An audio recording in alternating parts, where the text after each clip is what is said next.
Hello student, welcome back to my channel Samrat academy. Student, मेरा नाम है आकाश और ये वीडियो बहुत ही ज़्यादा इम्पोर्टेंट है क्योंकि ये वीडियो मैं आप लोगों को बताने वाला हूँ कि जो 2022 का पेपर बीता है इंग्लिश का, जो कि कोड है आपका 817 AI, उसका पूरा का पूरा मैं सोल्यूशन आप लोगों को बताने वाला हूँ इस वीडियो में। ठीक है, तो वीडियो बहुत ही ज्यादा महत्वपूर्ण है। बहुत लोगों का कमेंट आ रहा था, सर प्रीवियस ईयर क्वेश्चन जितने भी पेपर बीते हुए हैं सबका सोल्यूशन करा दीजिए। तो मैं हर एक पेपर का सोल्यूशन कराने वाला हूँ। तो पहला सोल्यूशन मैं लेकर आया हूँ। इसी प्रकार 6 कोड का आता है, 6 कोड का सोल्यूशन पूरा करा दूंगा। तो देखिए लिखा हुआ है यहाँ पे क्लास 10th इंग्लिश 2023 में मोस्ट इंपोर्टेंट क्वेश्चन, इसमें जरूर आपको देखने को मिलेगा। और प्रीवियस ईयर क्वेश्चन पेपर 2022 का पूरा सोल्यूशन बताने वाला हूँ। फुल सोल्यूशन देखिए यहाँ पे डिटेल में लिखा हुआ है। ठीक है, पेपर कोड आपका 817 AI है जो 2022 में आप लोगों का पेपर बीता है। ठीक है, मैं भी दिखाया हूँ आपके सामने। तो चलिए सबसे पहले हम लोग यहाँ पे सोल्यूशन में देखेंगे। देखिए यहाँ पे 3 घंटे 15 मिनट के समय मिलते हैं। 15 मिनट में आप पेपर पढ़ेंगे, 3 घंटे में क्वेश्चन करना होता है।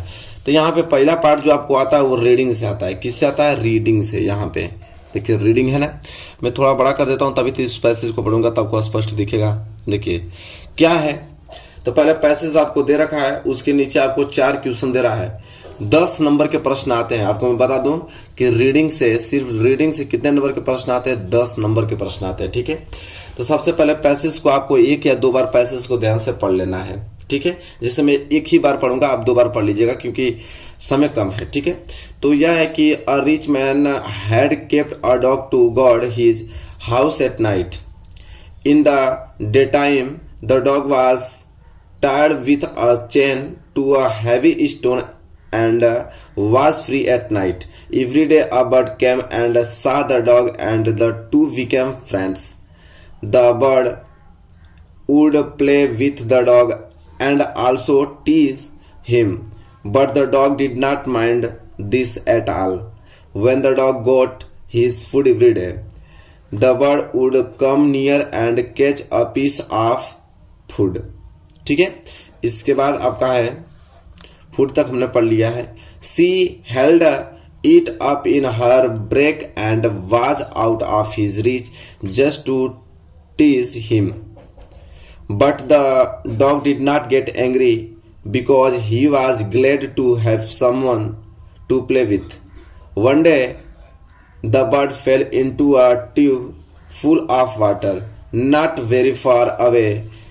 The dog saw this and dragged the heavy stone near enough to reach the tube. He took the bird out and put her down on the ground. The bird lay still for a while and then got up. तो ये आप लोगों का passage जो कि 1 या 2 बार पढ़ना, इसी में से आपको आंसर बताना है। और ये पहला क्वेश्चन देखिए यहाँ पे लिखा हुआ है 3 नंबर के प्रश्न। कितने नंबर के लिए? 3 नंबर के लिए प्रश्न पूछा जाएगा आपसे। ठीक है, क्या है कि what was the duty of the dog, how did the dog and the bird become friends. ठीक है, 3 नंबर के लिए प्रश्न है। तो आंसर क्या लिखेंगे पहले का? तो चलिए मैं बताता हूं। तो इसको मैं छोटा करता हूं। ठीक है, अब दिख रहा है आपको ना? चलिए लिखिए, यहां पहला आंसर 3 नंबर के लिए है कि the duty of the dog was to guard the rich man's home at night. The dog and the bird became friends as the dog used to stay chained to a place which the bird visited every day.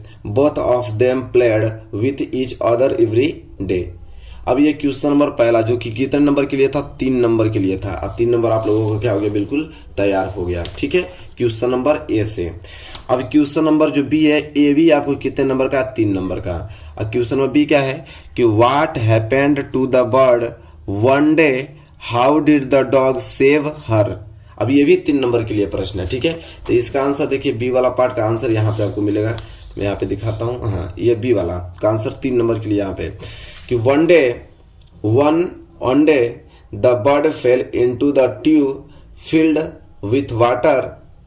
When the dog saw this, he dragged the stone toward the tube. He then took the bird out of the tube and put her down on the ground. ठीक है, यहां से 3 number आपको मिल जाएगा। इसके बाद सी वाला जो क्वेश्चन है ना, वह है कि find out the word in the passage which means build along forcefully. कह रहा है कि फाइंड आउट द वर्ड, ऐसा वर्ड शब्द आपको फाइंड करना जो पैसेज में विच मीन्स, जिसका मीन्स होता है बिल्ड अलोंग फोर्सफुली। 2 नंबर के लिए प्रश्न आता है। तो भाई हम लोग लिखेंगे यहाँ पे ड्रैग्ड। ड्रैग्ड वो वर्ड है जो आप लोगों का पुल अलोंग फोर्सफुली का मतलब रखता है, ठीक है। तो उसका क्या हो जाएगा, ड्रैग्ड। क्लियर है। तो प्रश्न नंबर सी जो है कि find out the word in the passage which means pulled along forcefully. इसका क्या हो जाएगा आंसर, सिर्फ एक लाइन का है, ड्रैग्ड। 2 नंबर यहां से क्लियर हो जाएगा। 2 नंबर और यहां से आप लोगों का क्या है कि found out a word in the passage which opposite of near. अब नियर का अपोजिट पूछ रहा है कि नियर का अपोजिट क्या होगा, तो नियर का अपोजिट फार। नियर मतलब पास, तो फार मतलब हो जाएगा दूर, ठीक है। अपोजिट वर्ड पूछा था, तो 2 नंबर यहां से। तो 3 नंबर पहले से, 3 नंबर दूसरे, तो 6 नंबर। 6 2 8 2 10 नंबर। मतलब कि रीडिंग जो पार्ट आता है यह 10 नंबर के लिए आता है, तो 10 नंबर ऐसे ही तैयार हो जाएगा आपको, ठीक है। तो यह जो पैसेज है 2022 में पूछा गया था, 2023 में भी पूछा जा सकता है, इसलिए सभी में पेपर का सोल्यूशन करा दूंगा और सभी को आप याद कर लीजिएगा। एक भी फंस जाएगा ना तो 10 नंबर आपका तैयार हो जाएगा तुरंत। तो आई होप क्लियर हो गया, यहाँ तक कोई दिक्कत नहीं होना चाहिए। इसके बाद हम आएंगे सेक्शन बी राइटिंग वाले पार्ट में। सेक्शन बी राइटिंग के पार्ट है। राइटिंग बी पार्ट में आप 10 नंबर का क्वेश्चन आता है। कितने नंबर का, 10।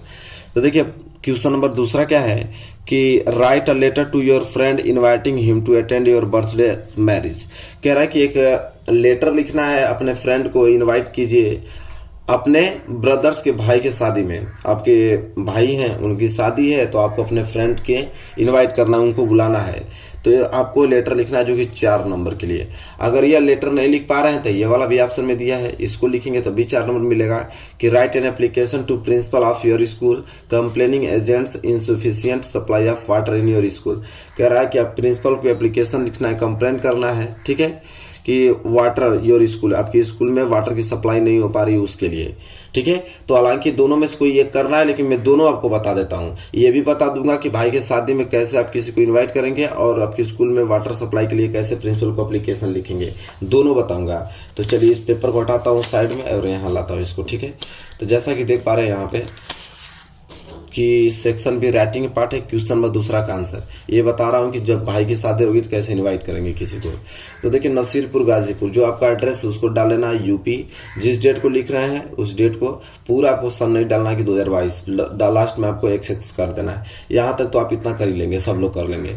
फिर आपको जो फ्रेंड का नाम होगा वो फ्रेंड का नाम यहाँ पे लिखना है आपको, डियर सुनील, ठीक है। जो भी आपके फ्रेंड का नाम होगा आपको वहां नाम लिख देंगे। फिर कामा दे के नीचे से लिखना है कि I am very glad to invite you on my elder brother's Purab's marriage. कह रहा है कि मेरे पूरब्स जो मेरा भाई है उसका शादी है, बड़े भाई की शादी है, ठीक है, which will take place on 2 July dot dot यहाँ पे अपना लिख दीजिएगा 2 जुलाई कितना सन चल रहा है।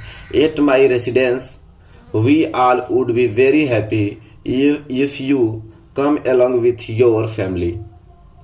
You have to attend all the functions, so come a day before the marriage.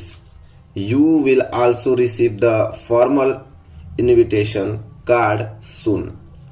With love and kind regard to your parents, your affectionately XYZ. ठीक है, और यहाँ पे XYZ लिखना, अपना नाम नहीं लिखना है, ठीक है। तो यह था आप लोगों का, इस प्रकार लेटर लिखेंगे अपने बड़े भाई की शादी में किसी को इनवाइट करने के लिए, अपने फ्रेंड को इनवाइट करने के लिए। तो मैं यहाँ पे बढ़िया से बताया हूँ आप लोगों को, इसको नोट कर लीजिए, ठीक है। बहुत ही ज्यादा सिंपल मैं लिखवाया हूँ, ठीक है। तो ये तो आप लोगों का ये रहा। अब मैं आपको बताने वाला हूँ कि स्कूल में जब वाटर की सप्लाई के लिए प्रिंसिपल को कैसे आप एप्लीकेशन लिखोगे। तो चलिए यह इसमें है, ठीक है। चलिए इसको भी देखिए ताकि पूरा संपूर्ण ज्ञान हो पाए आपको। तो यहाँ पे लिखेंगे कि the principal XYZ public school Lucknow, तो स्कूल का नाम लिख लेना है आप लोगों को। जिस डेट को लिख रहे हो एप्लीकेशन 13 अप्रैल 2001, ठीक है। चलिए यहाँ पे XX बना लीजिएगा, डेट पूरा ना लिखते हैं। सब्जेक्ट के बारे में इनसफिशिएंट वाटर सप्लाई, अपने वाटर सप्लाई के लिए मतलब हमें एप्लीकेशन लिख रहे हैं। सब्जेक्ट में आप लिखेंगे सर या मैम, आपके प्रिंसिपल सर भी हो सकते हैं, मैम भी हो सकते हैं। तो सर होंगे तो सर लिख दीजिएगा, मैम होंगे तो मैम लिख दीजिएगा। इसके बाद नीचे से आप लिखेंगे यहाँ से कि आई एम PQR स्टूडेंट, मतलब स्कूल का नाम कि I M PQR student of class 10th A मतलब मैं पढ़ता हूँ, मैं जो स्टूडेंट हूँ, PQR स्कूल का हूँ, अपने स्कूल का नाम लिख दीजिएगा, और क्लास 10th A का विद्यार्थी हूँ। I am writing this letter on behalf of the students to bring into your kind consideration the problem, into your kind consideration the problem, यहाँ तो हो गया, of insufficient water supply in our school. Most humbly I want to inform you that this day we are not getting sufficient water to drink. ठीक है, इसके बाद लिखेंगे as you know summer has started and temperature are soaring up. In such temperatures all of us require water to large extent. However, whenever we go to water coolers, either the cooler is not working or the pressure of tap is so low that it takes almost 15 minutes to fill our water bottles. ठीक है, फिर thanking you your obediently PQR अपना नाम लिख देना, your obediently PQR अपना नाम। तो यह था आप लोगों को वाटर सप्लाई के लिए कैसे प्रिंसिपल को एप्लीकेशन लिखेंगे, और इसको नोट कर लेना, अपने फेयर पे नोट्स बना लीजिएगा, ठीक है इसका। और ये सभी देखेंगे आप 2023 बोर्ड एग्जाम में, ठीक है। तो भाई इससे आप लोगों को एकदम एक एक क्वेश्चन क्लियर होते जा रहा है, और नोट करते जाइए, ठीक है, अच्छे तरीके से। अब पेपर में उठा रहा हूँ, और सेक्शन जो बी राइटिंग का पार्ट था उसमें आप लेटर आपने लिखना बता दिया, ठीक है। 4 नंबर 6 नंबर का आपका एप्लीकेशन आता है। 6 नंबर का एप्लीकेशन आएगा, कहेगा कि write a paragraph on my town on city in about 60-80 word on the basis of the hint given below. कह रहा है कि माई टाउन पे चाहे अपने सिटी पे 60 से 80 वर्ड में आप उसका व्याख्या करना है, और उसमें अपना नेम बताना है, सिटी का नाम, ऑक्यूपेशन ऑफ द पीपल बताना है, it's road, the market, what is the known for, conclusion. इतना सारे पॉइंट्स उसमें आपको होना चाहिए, वो बता रहा है कितना सारे पॉइंट उसमें इंक्लूड होना चाहिए, तब जाके 6 नंबर आप लोगों को मिलेगा, ठीक है। तो चलिए फटाफट इसको देख लेते हैं। अगर ये नहीं आ रहा है तो अथवा में एक और दिया है हमको कि आप राइट एन आर्टिकल, एक आर्टिकल लिखिए to be publish in the newspaper on importance of flying the rules of road. Road के रूल्स के बारे में आप लोगों को लेटर ऐसे लिखना है, जो कि 60 से 80 वर्ड में लिख सकते हैं। और उसमें भी आपको हिंट दिया है कि easy flow of traffic, save our time, keep up us from accident, conclusion में follow traffic rules and the traffic constable. इतना सारा पॉइंट उसमें होना चाहिए। तो मैं एक नहीं बताऊंगा, दोनों बता दूंगा आप लोगों को, ठीक है, दोनों लिखवाने वाला हूँ। चलिए फटाफट आइए। तो सबसे पहले माई टाउन वाला पे देखेंगे, ठीक है, कि माई टाउन पे कैसे लिखेंगे। तो देखिए यहाँ पे सब कुछ दिख रहा होगा, आपको सिर्फ नोट करना अच्छे तरीके से। माई टाउन पे लिखेंगे। अब देखिए 6 नंबर के लिए तो क्वेश्चन बड़ा है, तो उसमें आपको लिखना ही पड़ेगा, कम से कम एक पन्ना, एक पेज तो पैराग्राफ लिखना ही पड़ेगा, तभी तो 6 नंबर मिलेगा। और जितना पॉइंट दिया तो सभी पॉइंटों में इसमें आपको जिक्र करना है। क्या है कि I live in the very gorgeous pink city of India, Jaipur, the biggest city across the entire Rajasthan. Jaipur is also one of the most favourite tourist destination in the country, not just Indian but even foreigner visit the city to enjoy its beautiful architectures and local cultures, its beautiful hilltops and elegant fortresses in diverse culture, along with the tradition and rich background, make my city one of the best cities to live in. The people residing in this city are a part of diverse industries ranging from essential service to the local handicraft work. Its market are always bustling with manufacture and exporters of camel leather, textile, handicraft, quilt, brush, enamels and so on. Jaipur is one of the best tourist place to visit in Rajasthan. ठीक है, तो राजस्थान के बारे में बताया है। आपका city जो भी होगा उस सिटी के बारे में आपको लिखना है, ठीक है। राजस्थान जयपुर की सिटी है, तो उसके बारे में अपना व्याख्या किया है कि मेरी सिटी में यह है, वो सारी चीजें अपने कल्चर्स के बारे में इंक्लूड किया है। बस आपको अपने सिटी के बारे में यहाँ पे इंक्लूड करके लिख देना है, ठीक है। चलिए राजस्थान भी लिख देंगे तो कोई दिक्कत थोड़ी है, वो थोड़ी जानता कि आप कहाँ से हैं, ठीक है। लेकिन हाँ ये चीज होता है कि वहां पे आदमी जान जाता है कि यूपी से है, तो यूपी के बारे में अपना लिख दीजिएगा, ठीक है। आई होप क्लियर हो गया आप लोगों। तो इस प्रकार आप लोगों को माई सिटी माई टाउन के बारे में लिखना है, ठीक है। लैंग्वेज बिल्कुल यही रहेगी, बस अपना सिटी का नाम चेंज कर दीजिएगा, ठीक है। तो आई होप आपको क्लियर हो गया होगा। तो यह माई टाउन और सिटी पे था। अब इसके साथ एक और था, वो था कि rule of the road, rule of the road, ठीक है। तो रूल ऑफ द रोड भी हम मैं बता देता हूँ, दोनों में से कोई एक ही करना था लेकिन दोनों बताऊंगा आप लोगों को, ठीक है। रूल ऑफ द रोड, चलिए लिखिए कि roads are the life lines of the economic development of a country. Due to the increase in the density of road in recent time, road safety has become important. Indian road are overcrowded with various types of vehicles such as cars, buses, trucks and tractors, along with bicycles, rickshaw, motorcycles and pedestrians, even street vendors and roadside stalls have increased on major portion of the road, making it narrower with so many vehicles and commuters. It is important to make rules. It is important for us to learn to use the road properly and safely by following the rules. Traffic rules and regulation are formulated so that the commuters obey them while using the road, ठीक है। तो ये आपका rules of road पे था, ठीक है। पूरा दिख रहा है ना आप लोगों को अच्छे तरीके से। चलिए तो ये आपका रूल ऑफ द रोड पे मैं आप लोगों को बताया हूँ इसे, जो कि कितना नंबर दिलाएगा आपको, 6 नंबर दिलाएगा। तो ये 6 नंबर के लिए प्रश्न आते हैं, ठीक है। तो आई होप क्लियर हो गया होगा आप लोगों को। चलिए यहां तक सारी चीजें क्लियर हैं, कोई दिक्कत नहीं होना चाहिए। अब इसके बाद आता है सेक्शन सी।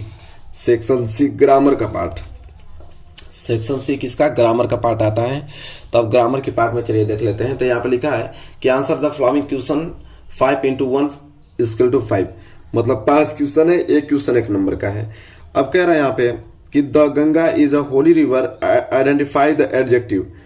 तो कह रहा है कि ये सेंटेंस है कि the Ganga is a Holi river, और कह रहा है कि इसमें से एडजेक्टिव आपको छापना है। तो रिवर होली इज, इसमें से कौन एडजेक्टिव है। तो एडजेक्टिव क्या है, होली। जो नाउन है प्रनाउन की विशेषता बताया वो क्या होता है, एडजेक्टिव। तो होली क्या हो जाएगा, एडजेक्टिव हो जाएगा, ठीक है। तो होली क्या हो जाएगा, एडजेक्टिव, क्योंकि गंगा की क्या बता रहा है, विशेषता बता रहा है कि पवित्र है, ठीक है। तो होली क्या हो जाएगा, एडजेक्टिव हो जाएगा, बस 1 नंबर मिल गया। इसके बाद है कि the news left the worried, identify the verb. अब इसमें वर्ब आपको ज्ञात करना है। तो वरीड, लेफ्ट, न्यूज, द, इसमें आपको बताना है कि कौन सा वर्ब है। तो लेफ्ट, लेफ्ट आपके क्या है, वर्ब है, सिंपल। तो 1 नंबर मिल जाएगा। इसके बाद give full attention to your studies, rewrite the sentence changing attention into verb, ठीक है।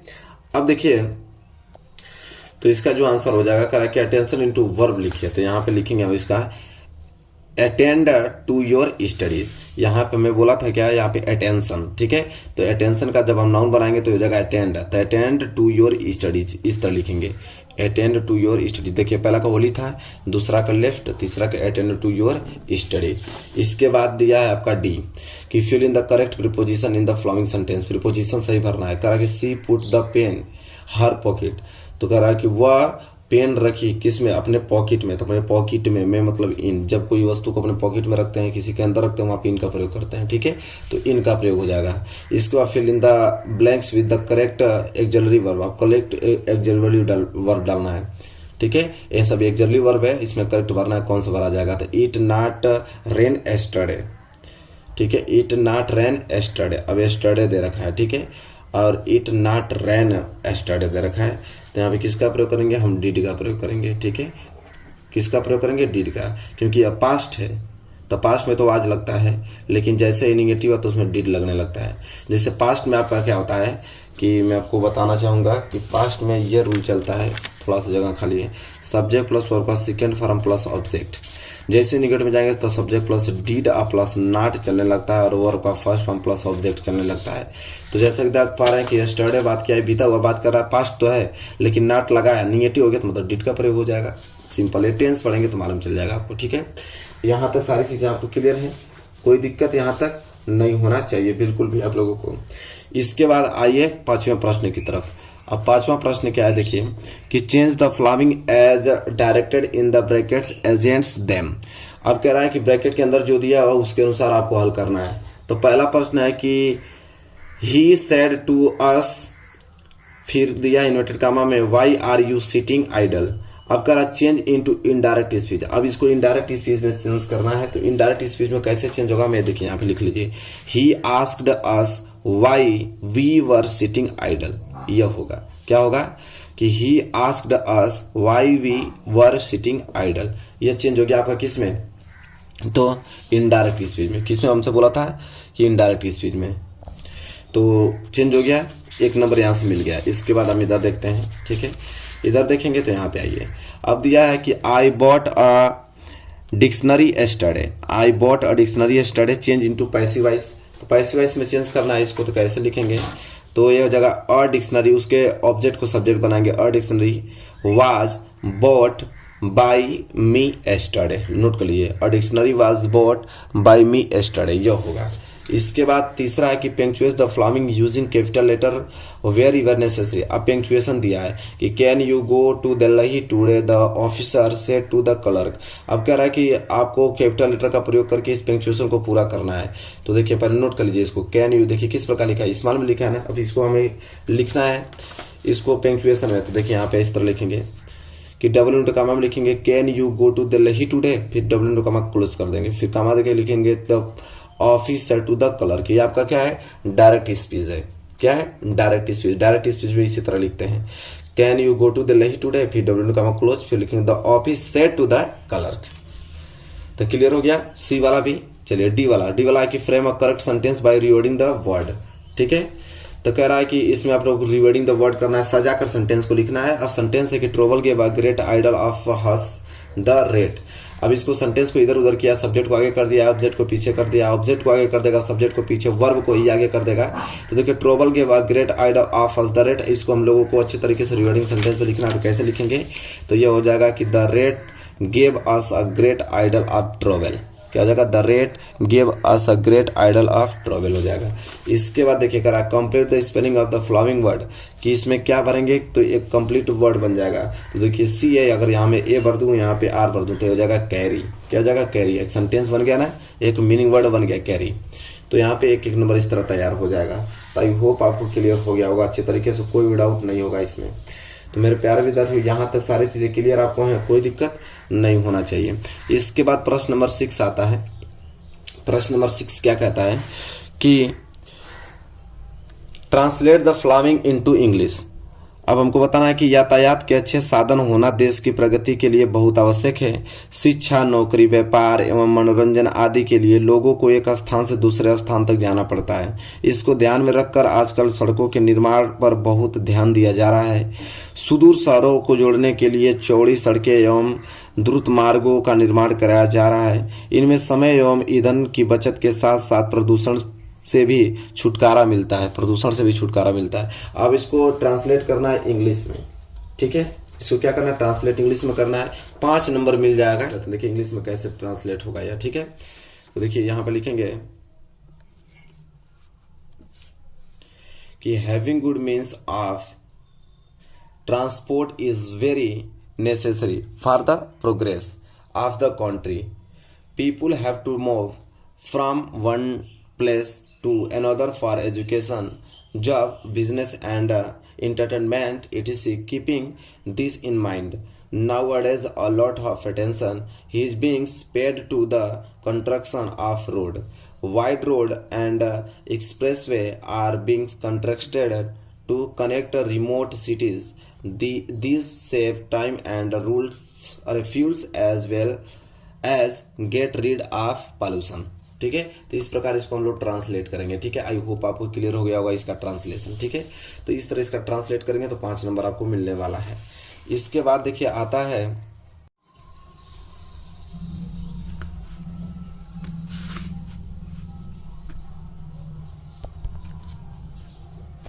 चलिए इसके बाद 7वां प्रश्न देखते हैं। ठीक है, 7वां मतलब लेक्चर डी में आ गए हम लोग।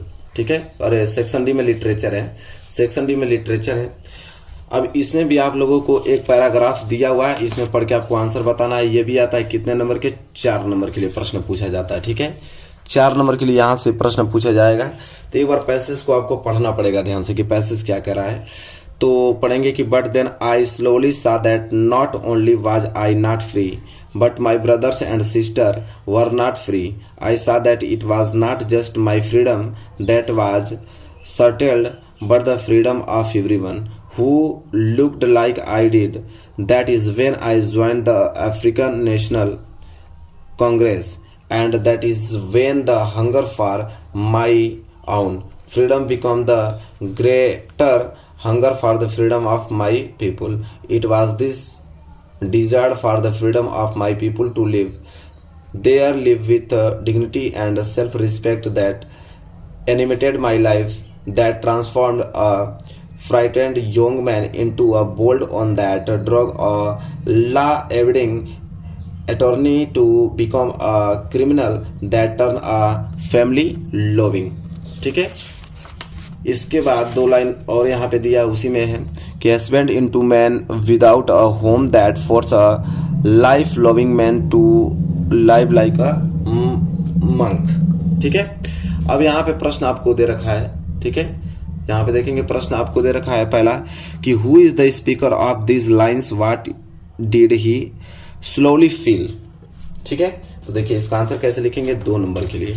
तो 2 नंबर के लिए जो इसका आंसर है यहाँ पे है कि the speaker of the given lines is Nelson Mandela. He slowly felt that not only him but his entire community lacked freedom. Everyone who looked like him was suppressed and not free. ठीक है, ये आप लोगों का 7वें का पहला का answer हो गया, जो कि 2 नंबर यहाँ से क्लियर हो जाएगा। ठीक है, इसी तरह बी वाला प्रश्न पूछा है कि what was the speaker desired, what did he do to fulfil his desired. ठीक है, अब 2 नंबर के लिए भी प्रश्न है, तो कैसे लिखेंगे इसको, तो यहाँ पे लिखेंगे इसको कि the speaker desired was to get freedom for the his people to live life with dignity and self respect. To achieve his desired he had to suffer through a lot of hardship. He had to sacrifice the comfort of his home and loving family. He was punished, isolated, and put into jail for 27th long years. He suffered hunger, oppression, and injustice. ठीक है, तो यह question number 7 का B answer है, जो कि कितने number के लिए, 2 नंबर के लिए आपको तैयार हो गया। यहाँ तक कोई दिक्कत नहीं होना चाहिए बिल्कुल। अब क्वेश्चन नंबर 8वां आता है। क्वेश्चन नंबर 8वां करा कि answer on the flowing question into about 60 word. 60 word में आप लोगों को आंसर लिखना है। लॉन्ग इंपोर्टेंट क्वेश्चन है, 4 नंबर के लिए प्रश्न पूछा जाएगा। तो यहाँ पे 2 दिया है, दोनों क्वेश्चन में से कोई एक क्वेश्चन करना है और 4 नंबर मिल जाएगा। तो मैं दोनों ही क्वेश्चन करा दूंगा आपको। क्या है पहला कि how did the post office employees help Lencho, how did Lencho react to their help. अब इसका आंसर क्या होगा, तो देखिए 8वां का है, क्या देंगे हम लोग कि to help Lencho the post master urged the post office employees to give part of their salary as a donation. By doing so, they had only 70 pieces. They put it in envelope to give it to Lencho. Give it to Lencho. ठीक है, एक question number 8वां का A answer है। I hope clear हो गया होगा, इसको note कर लीजिए। ठीक है, वीडियो को रोक कर। इसके बाद 8वें का B, why was Kisa Gotami in so much griefs, what did the learn in the end. ठीक है, तो इनका क्या हो जाएगा आंसर, चलिए देखिए यहाँ पे देखते हैं। तो 8वें का भी देखिए, यहाँ पे आपको दिखेगा, दिख रहा है आपको अच्छे तरीके से कि Kisha Gautami was in so much grief because her only son had died. In her hours of grief she carried her died child to all her neighbor and asked them for medicine, but no one could help her. In the end, Kisa Gautami learned that death is inevitable. Death is the ultimate fate that a human beings would meet.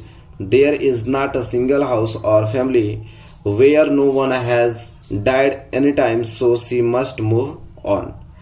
अब ये जाके question number 8 का भी answer complete होता होगा। ठीक है, I hope clear हो गया होगा अच्छे तरीके से। इसके बाद क्वेश्चन नंबर 9 की तरफ बढ़ेंगे। क्वेश्चन नंबर 9 क्या है कि answer any 2 of the following question in about 25 word. अब 2 आंसर देना, 3 क्वेश्चन है, तीनों क्वेश्चन में से 2 आंसर देना है और एक क्वेश्चन पे 2 नंबर मिलेगा तो 2 क्वेश्चन पे 4 नंबर मिल जाएगा। हालांकि मैं तीनों का सोल्यूशन आप लोगों को करा देता हूँ, ठीक है, ताकि तीनों क्लियर हो पाए। तो पहला है क्या कि what does Anne Frank say about her father and grand mother in her diary. अब इसका आंसर क्या है, तो चलिए 9 का ए आंसर देखिए कि in her diary Anne tells us about her father and her grandmother. She states that her father was the most adorable father she had ever seen. For her grandmother, she writes that she loves her grandmother and remembers her a lot. ठीक है, तो ये आप लोगों का question number 9 का A answer है। Question number 9 का ए आंसर, ठीक है। इसके बाद देखिए बी वाला क्वेश्चन क्या पूछा है, तो बी क्वेश्चन यहाँ पूछा है कि how do the people of Coorg differ from the Hindu main stream. ठीक है, ये 9 का बी है। तो अब 9 का बी का आंसर क्या लिखेंगे आप, देखिए 9 का बी का आंसर यहाँ पे है कि one day story about the descendants of Kodagu is that they are descendant of Greek or Arabs. A section of Alexander army moved south along the coast and settles her. These people married among the local, which influenced their clothing, martial practice and marriage ritual and so are different from a Hindu traditional. ठीक है, तो ये question number 9 का B का answer है। ठीक है, अब 9 का सी क्या है कि where were Pranjal and Rajveer going, what was Pranjal father there. ठीक है, तो इसका आंसर कैसे लिखेंगे देखिए, तो इसका है कि Rajveer and Pranjal were going to Assam. Pranjal had invited Rajveer to spend the summer vacation there. Pranjal father was the manager of a tea garden in Assam, so he wanted Rajveer to visit the tea gardens there and know about how tea is grown. ठीक है, ये 9 का सी का answer है। हालांकि 2 ही बताना था लेकिन मैं तीनों का आंसर बता दिया हूं। ठीक है, इसके बाद आता है प्रश्न नंबर 10वां। प्रश्न नंबर 10वां है कि match the word in list A with their meaning in list B. List A से लिस्ट बी का मिलान करना है। ठीक है, तो देखिए इधर है लॉन्ग फॉर, फैसिनेटिंग, इधर है आपका बीवरेज, इधर है attractive, drink other than water, इधर है डिजायर्ड। तो देखिए, तो ए वाला मिलेगा किससे, सी से। ए वाला किससे मिलेगा, सी से, डिजायर्ड से। देखिए ए वाला सी से मिलेगा, डिजायर्ड से। बी वाला मिलेगा अट्रैक्टिव से, बी वाला मिलेगा अट्रैक्टिव से, और सी वाला किससे मिलेगा, तो दूसरे से, ड्रिंक अदर देन वाटर। तो यहाँ पे नोट कर लीजिए, ए वाला तीसरा से, बी वाला पहला से और सी वाला दूसरा से।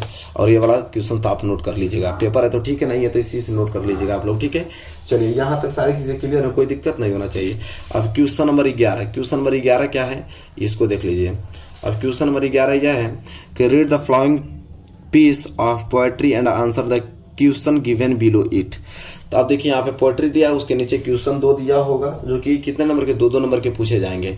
तो क्या है कि the fog comes on little cat feet it sits looking over harbour and city on silent haunches and then moves on. तो ये आपका पोएट्री है, उसके नीचे 2 क्वेश्चन पूछा गया है 2-2 नंबर का। पहला है who is the poet of this poem, who is the poet of this poem.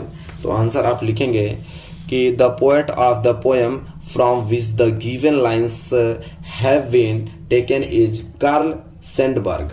Karl Sandburg इस पोएट के क्या है, और इस पोएट्री के पोएट हैं, कवि हैं। कौन, कार्ल सैंडबर्ग। ठीक, तो इस प्रकार आंसर लिखेंगे। दूसरा है कि with what has the fog been compared anyway. तो हम आंसर लिखेंगे इनका, यहाँ पे दिख रहा है आपको अच्छे तरीके से कि fog is compared to a cat in the poem. It has been compared to a cat because like a cat it come quietly and without any warning sight ad on place and looks over the surrounding and finally goes away silently। ठीक है, तो 11 का आपको अभी, ठीक है, एक question और बच गया है। ठीक है, अभी इतना क्वेश्चन बचा है, देखिए अभी 12 बचा है, क्वेश्चन 13 बचा है, 14 बचा है, 15 बचा है। ठीक है, इतना सारा क्वेश्चन बचा है। तो कल की वीडियो में यहाँ तक हम लोग देखेंगे। यहाँ से छोटा सा वीडियो लूंगा, एक इंक्लूड कर दूंगा, उसको हो जाएगा। तो यहाँ तक क्वेश्चन नंबर 11 तक तो क्लियर हो गया ना पूरा आप लोगों को अच्छे तरीके से, कोई डाउट नहीं होना चाहिए। तो मेरे प्यारे विद्यार्थियों, लिखने में बहुत ज्यादा वक्त लगा है। वीडियो पसंद आए तो प्लीज लाइक कीजिए और चैनल पर नए तो चैनल को सब्सक्राइब करके बेल आइकन को प्रेस कर लीजिए। और मिलेंगे एक प्यारे से नेक्स्ट वीडियो में, तब तक के लिए धन्यवाद।